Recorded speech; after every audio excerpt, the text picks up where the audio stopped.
Bonjour à tous. Alors, avant de commencer, je tiens à préciser que c'est une initiative qu'on a prise, hein. Ce n'est pas un cours que le prof a donné et vous êtes censé avoir les bases, notamment des substitutions nucléophiles et des éliminations, pour être à même de comprendre ce qu'on va tenter de vous expliquer.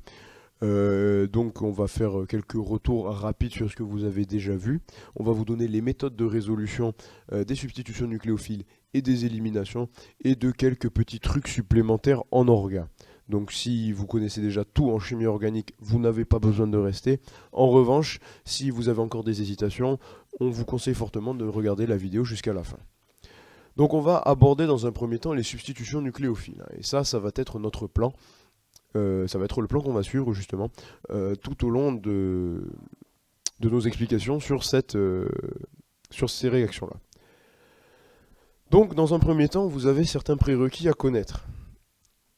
Surtout, notamment, concernant le nucléophile. Quelle partie du nucléophile va attaquer votre centre électrophile? Alors, dans un premier temps, il va falloir repérer les alcalins présents dans votre nucléophile. Alors, les alcalins sont caractérisés par leur forte électropositivité, ce qui les prédispose à subir une réaction, une rupture hétérolytique, donc à former des espèces ioniques. Par exemple, on vous a mis en premier l'exemple du chlorure de sodium, le NaCl, qui va vous donner deux espèces ioniques, à savoir le Na+, qui va donc être notre alcalin, et le chlore, qui va être notre espèce ionique, qui va nous servir de nucléophile. Comment identifier le solvant? Donc on vous l'avait déjà dit, il existe trois types de solvants. Les solvants polaires protiques, les solvants polaires aprotiques et les solvants apolaires. Ces derniers qu'on n'a pas abordés, tout simplement parce qu'on les voit très rarement. Les solvants polaires protiques, ils vont être caractérisés par deux choses. De 1, ils vont permettre la formation de liaisons hydrogènes, ils vont accepter les liaisons hydrogènes, et de 2, ils vont donner des liaisons hydrogènes. Les solvants polaires aprotiques, en revanche, n'acceptent que des liaisons hydrogènes. Pourquoi? Parce qu'ils ne possèdent pas d'hydrogène assez acide pour justement en donner. Donc au niveau des solvants polaires protiques, un exemple tout bête, c'est la molécule d'eau, une grosse différence d'électronégativité entre l'oxygène et l'hydrogène, ce qui prédispose à une rupture hétérolytique, donc à donner un hydrogène pour former une liaison, ou sinon à accepter une liaison hydrogène via les deux doublés non liants qu'ils portent. Concernant les solvants polaires aprotiques, on vous a mis la pyridine, l'azote, qui possède un doublé non liant, donc accepteur de liaison hydrogène, et qu'il ne possède aucun hydrogène assez acide justement pour pouvoir donner des liaisons hydrogènes. Donc ça c'est important de le maîtriser pour voir ce qui va suivre. Moi je vais vous donner une méthode alternative là pour trouver les configurations absolues, surtout pour les carbones qui sont un petit peu bizarres, soit ceux qui sont vraiment pas beaux, soit pour lequel le groupement minoritaire est dans le plan, parce qu'avec la méthode qu'on vous a déjà donnée, il faut inverser les groupements, puis faire inverser la liaison. Ouais, c'est un peu compliqué. Moi, je me perdais un petit peu quand j'étais en P1. Du coup, je m'étais trouvé une méthode qui marche assez bien. En fait, c'est une méthode qui consiste à se projeter en vue de Newman grâce à ses doigts. Dit comme ça, c'est l'air très con, mais en fait, ça marche assez bien. Je vais vous expliquer comment. En fait, là, ici, vous avez votre molécule, et vous avez vos doigts, vous allez former ce qu'on appelle un trièdre droit. Nous, on s'en balance. Et en fait, votre main va vous permettre de représenter la molécule dans l'espace. Le pouce, il pointe vers le haut, il représentera donc le groupement qui va vers le haut. L'index, qui est soit dans le plan, soit on peut le tourner la main pour faire en sorte qu'il soit en avant du plan, le majeur, pardon. On peut faire en sorte qu'il soit dans l'avant du plan, il représentera donc le méthyle qui est là. Alors que l'index qui pointe vers l'arrière représentera l'hydroxyle. Le H, qui est donc le groupement minoritaire, sera donc représenté par le poignet là. Juste comme ça. Donc une fois que vous avez positionné votre atome comme ça dans l'espace, vous pouvez regarder votre main de face, et là vous pouvez tourner selon le sens établi par la règle de type, Irène braqua calmement son flingue, etc. C'est-à-dire ClOH, CH3, vous tournez et vous trouvez votre configuration absolue. En fait, quand vous faites ça, vous vous projetez en vue de Newman, et c'est la méthode qu'on pourrait dire quasiment, serait presque la méthode officielle pour trouver les configurations absolues. Dans les carbones classiques, ça marche très bien. L'autre méthode marche très bien, celle où il faut on regarde et puis après on échange les groupements, etc. Du coup, là par exemple, dans cette molécule, c'est un sujet que vous m'envoyez sur le forum, le carbone 3 et le carbone 4, déjà, de loin on peut voir qu'ils ne sont pas beaux. Et en fait, si vous faites la méthode avec laquelle vous l'avez apprise, comme le H pointe vers l'avant, si vous faites la configuration et que vous l'inversez, vous allez vous tromper.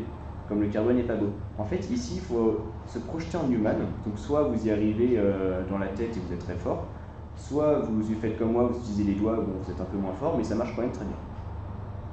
Là, par exemple, le carbone 3, le groupement majoritaire, c'est le N, le deuxième, c'est celui-là, le troisième, c'est lui, le H qui pointe vers la droite. Donc, on aurait envie de faire 1, 2, 3, on inverse, ok, ça tourne vers la droite, donc R. Sauf que si on regarde avec les mains, on a donc ici le carbone qui va vers la double liaison, là le carbone qui va vers la liaison simple, et là le N. Après, en regardant, on se projette donc en human, on a 1, 2, 3, et en fait on tourne bien vers la gauche, donc on a bien un S. C'est ce genre de piège que vous permet d'éviter ma méthode avec les doigts. Voilà, donc maintenant en fait on va aborder le sujet principal de cette diapo, qui est les substitutions nucléophiles, et puis on verra les éliminations. Donc, dans un premier temps, on va voir les conditions. Plusieurs sont nécessaires pour avoir une substitution nucléophile d'ordre 1, à savoir dans un premier temps soit un carbone secondaire ou un carbone tertiaire. De même, il vous faudra un solvant polaire protique. On ne revient pas dessus, on en a déjà parlé précédemment. Un nucléofuge qui soit bon, donc qui parte facilement, et un nucléophile moyen. On vous a mis quelques exemples concernant les nucléofuges et les nucléophiles. Maintenant, la méthode de résolution. Donc, ici, en fait, on vous a schématisé une molécule ainsi qu'un nucléophile avec un solvant polaire protique. C'est une SN1, du coup, le carbone sera secondaire ou tertiaire. Le nucléofuge est représenté par le X, le nucléophile par le Nu, possédant la charge moins.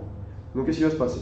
Étant donné que c'est une SN1, on va passer par un état de transition qui est un carbocation plan. Le nucléofuge partant va permettre la formation de cet intermédiaire réactionnel. Donc, qu'est-ce qui va se passer? Tout simplement, notre nucléophile aura autant de chances d'attaquer notre carbocation plan par le dessus ou par le dessous, aboutissant à la formation de deux stéréoisomères dans des proportions identiques. Ce qui fait que notre réaction ne sera ni stéréosélective ni stéréospécifique. Pas stéréosélective du fait que l'on forme deux stéréoisomères dans des proportions identiques, donc on ne privilégie pas un stéréoisomère en particulier, ni stéréospécifique du part de manque de spécificité de l'attaque. On attaque soit par le dessus, soit par le dessous. Abordons également la question de la régiosélectivité.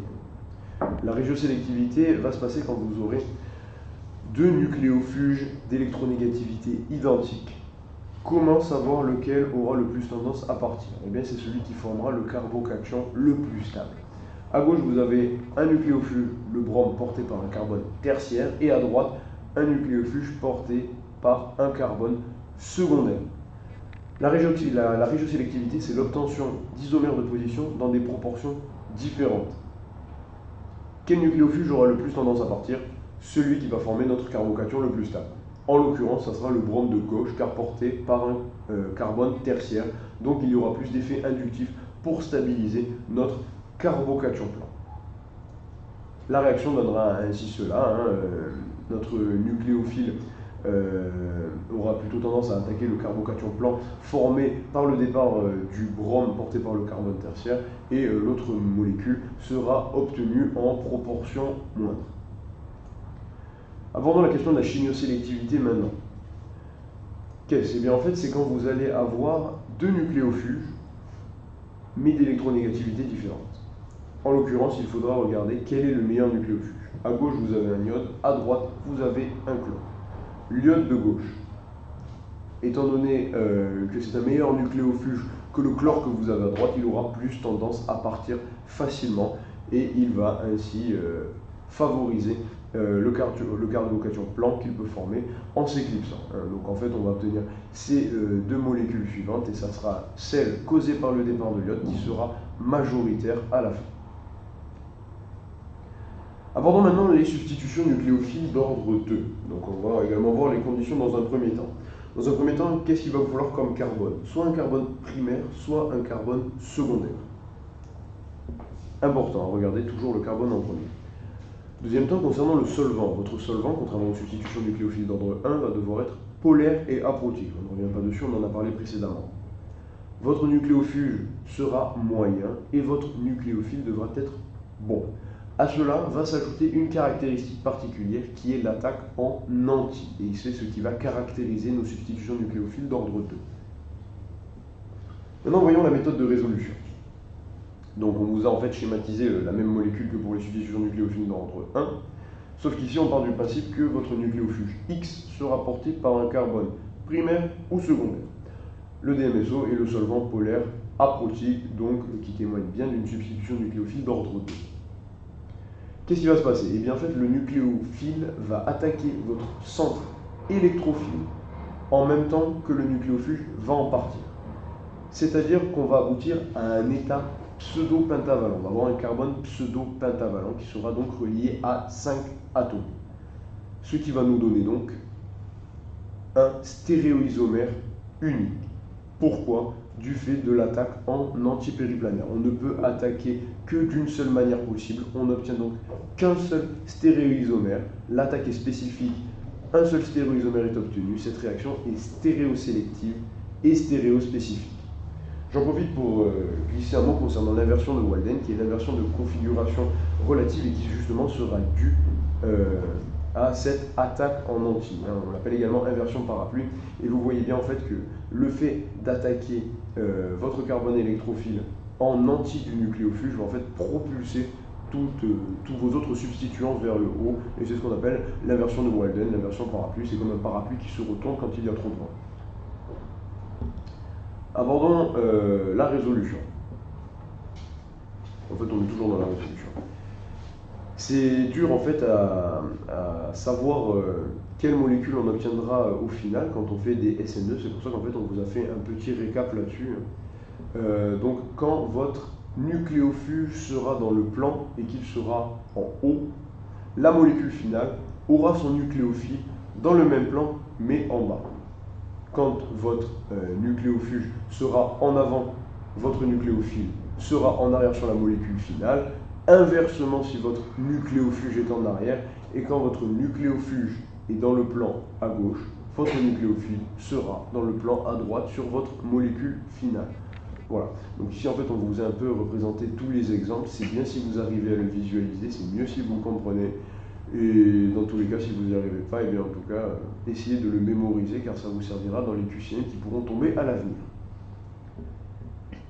La régiosélectivité, car oui, il y a également une régiosélectivité comme dans les substitutions nucléophiles d'ordre 1. Quand on dispose de plusieurs en fait, nucléofuges de même électronégativité, lequel aura tendance à partir? Eh bien, ce sera celui porté par le carbone le moins substitué. En l'occurrence ici, on a un nucléofuge porté par un carbone tertiaire, un nucléofuge porté par un carbone secondaire et un nucléofuge porté par un carbone primaire, tout simplement. Donc ça sera celui porté par le carbone primaire qui aura le plus tendance à partir et c'est celui qu'on obtiendra. Ça va nous donner ainsi notre isomère de position, plusieurs isomères de position, dont un en quantité très importante, et donc celui dont le nucléofuge porté par le carbone primaire est parti. Abordons maintenant la question de la chimiosélectivité, comme dans les SN1. Donc quand vous avez une molécule qui dispose de deux nucléofuges, il faudra regarder leur électronégativité. Vous êtes dans le cas d'une substitution nucléophile d'ordre 2, vous avez donc un bon nucléophile, un solvant polaire aprotique. C'est donc votre nucléofuge qui pourra partir le plus facilement, qui aura tendance à former votre molécule finale. Donc ici vous avez l'iode et vous avez le chlore, c'est donc l'iode qui aura le plus tendance à partir car c'est un meilleur nucléofuge que le chlore tout simplement. Bon, du coup là nous on va voir les éliminations. C'est un poil plus dur mais en fait c'est juste un coup à prendre, après ça devient facile. Donc le sommaire, on va suivre le même plan que tout à l'heure. D'abord on verra les SN1 puis les SN2, leurs conditions et leurs résolutions. Les E1, pardon. On va commencer par les E1 du coup. Il faut avoir un carbone secondaire ou tertiaire pour stabiliser le carbocation, un solvant polaire protique, toujours pour stabiliser le carbocation qui va être formé, un nucléofuge qui sera plutôt bon pour faciliter la formation du carbocation, une base moyenne à forte pour pouvoir arracher le proton, et du chauffage. C'est très important le chauffage, c'est ce qui caractérise les SN1. Les E1, excusez-moi. Maintenant, comment est-ce que ça se déroule? Vous avez votre nucléofuge X, votre proton H sur l'autre carbone.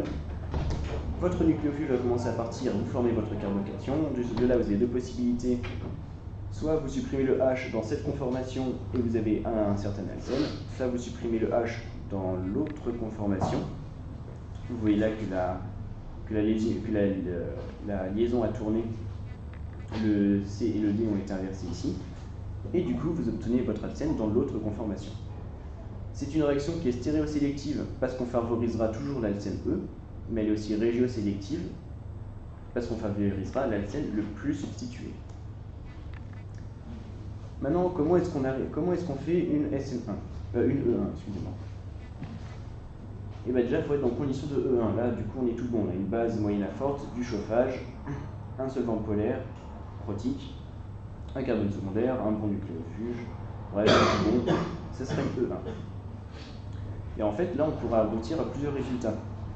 Donc, vous voyez bien que le carbone, en fait, on applique bêtement le Zaïtsev, en fait.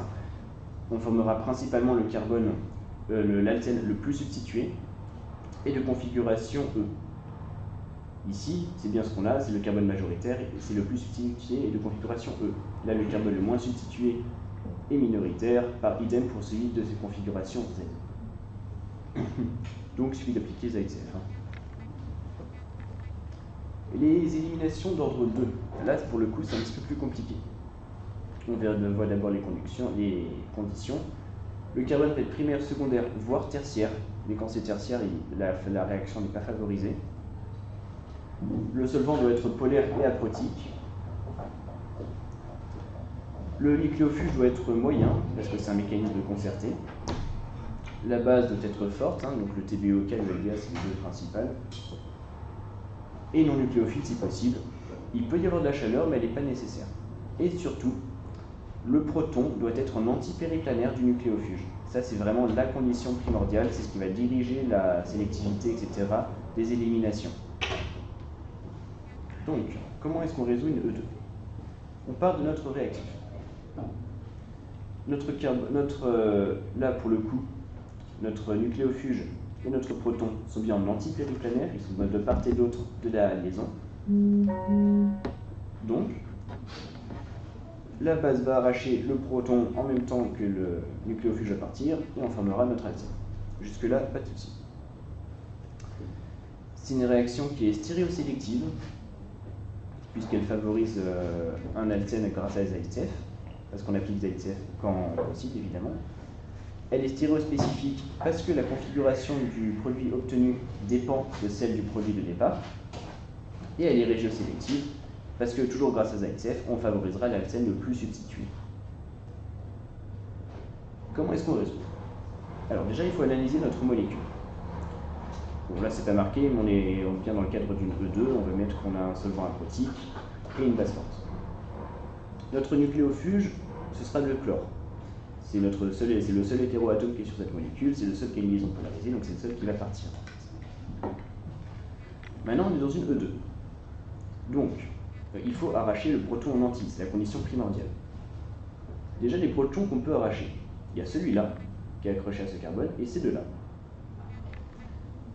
Zaïtsev nous dit de faire l'alcène le plus substitué, donc on ira plutôt arracher celui-là, puisqu'il est relié à un carbone tertiaire. Cependant, il n'est pas dans le bon plan. Pour qu'il soit en antipériplanaire, il aurait fallu que l'hydrogène soit en avant du plan. Et pour ça, on peut y remédier en fait. Il suffit de tourner autour de la liaison carbone-carbone. En tournant autour de cette liaison-là, on arrive à se conformer. C'est la même molécule, on a juste tourné autour de cette liaison. Et cette rotation, vous voyez qu'elle a bien permis de placer le H en antipériplanaire de notre chlore qui va partir. Du coup, là, les conditions sont réunies, on peut faire notre 2. Notre nucléofuge et notre proton sont bien en antipériplanaire, du coup, on peut le faire. Pourquoi est-ce qu'on n'a pas directement arraché ce proton alors qu'il est déjà en antipériplanaire? On n'avait pas à s'embêter à faire une rotation. Parce qu'en fait, on préférera faire l'alcène le plus substitué, même s'il est de configuration Z. D'accord? On préférera faire l'alcène le plus substitué par rapport à faire l'alcène de type E. Si on a le choix, on préférera faire celui-là. Du coup, on applique, on garde notre conformation, on enlève le nucléofuge et le proton, et on arrive bien à cet alcène-là. Donc certes, il est Z, mais c'est le plus substitué. Sachez quand même que les autres alcènes sont possibles. On pouvait faire l'alcène de type E, mais moins substitué ici, en rajoutant une liaison là, en supprimant le nucléofuge et le H en anti. Et même, il y a des rares cas, ça arrive quasiment jamais, c'est très minoritaire, c'est très défavorisé comme réaction, mais on pourrait arracher le chlore et le H en faisant une rotation. Donc on aurait l'alcène le moins substitué et de configuration Z, donc le plus défavorisé en sorte. Mais ça reste possible. Donc, ça c'est pour faire un autre deuxième petit exemple, parce que dans les cycles, vous le savez, on ne peut pas tourner autour de la liaison CC. Donc là, en l'occurrence, notre nucléofuge sera toujours le Cl, et les protons qu'on voudrait bien arracher, ce serait le H, pour former l'alcène le plus substitué. Le problème, c'est qu'encore une fois, le chlore et le H sont dans le même plan. Ils sont tous les deux en arrière. Pour que la réaction puisse se faire, il faudrait que l'un ou l'autre soit en avant du plan et que l'autre soit en arrière. Sauf que là, du coup, on aurait envie de tourner autour de la liaison, mais comme on est dans un cycle, c'est pas possible. On ne peut pas tourner. Du coup, on n'a pas le choix, on va être obligé d'arracher le proton qui est ici, non représenté. Ce qui va aboutir à l'alcène qui n'est pas le plus substitué, parce que l'alcène le plus substitué n'est pas formable. Donc on formera cette alcène-là, qui est moins substituée, en plus il est de configuration Z, mais là on n'a pas le choix parce qu'on est dans le cadre d'une E2. On ne pourrait pas faire une E1 avec ça. Si on avait été dans le cadre d'une E1, par contre, le chlore se serait arraché avec ce proton, enfin le chlore serait déjà parti, on aurait formé le carbocation là, le proton aurait été arraché après, et on aurait formé l'alcène le plus substitué sans aucun problème. Mais comme on est dans le cadre d'une E2 ici, encore une fois, ce n'est pas possible. Voilà, donc j'espère que cette vidéo vous aura été utile, qu'elle pourra vous permettre de résoudre les réactions. On mettra une fiche qui résume un petit peu tout ce qu'on a dit sur le forum, vous ne serez pas obligé de vous retaper la vidéo à chaque fois. Là c'était juste pour avoir les explications en plus à l'oral, et même s'il y en a qui ont une mémoire auditive, ça peut en aider certains. On espère que ça vous a plu, n'hésitez pas à nous faire des retours parce que c'est la première fois qu'on fait ce genre de vidéo dans le tutorat. Du coup voilà, big up au tutorat et à tous les tuteurs, on est tous avec vous, n'hésitez pas à nous poser des questions quand vous nous voyez, hein, on n'est pas des monstres. Ouais. Allez, et Louis est d'accord avec moi, c'est formidable. Croyez-le, ça n'a pas été simple, hein, alors faites-le sérieusement s'il vous plaît. Une heure d'enregistrement, c'est sympa, hein, mais au bout d'un moment on en a plein les fesses. Pour être poli. Je suis pas sûr qu'on laisse à la fin. Ouais, pour une vidéo de 5 minutes, bon. Voilà, vive l'orga, vive nous, allez l'OM, et vive le roi.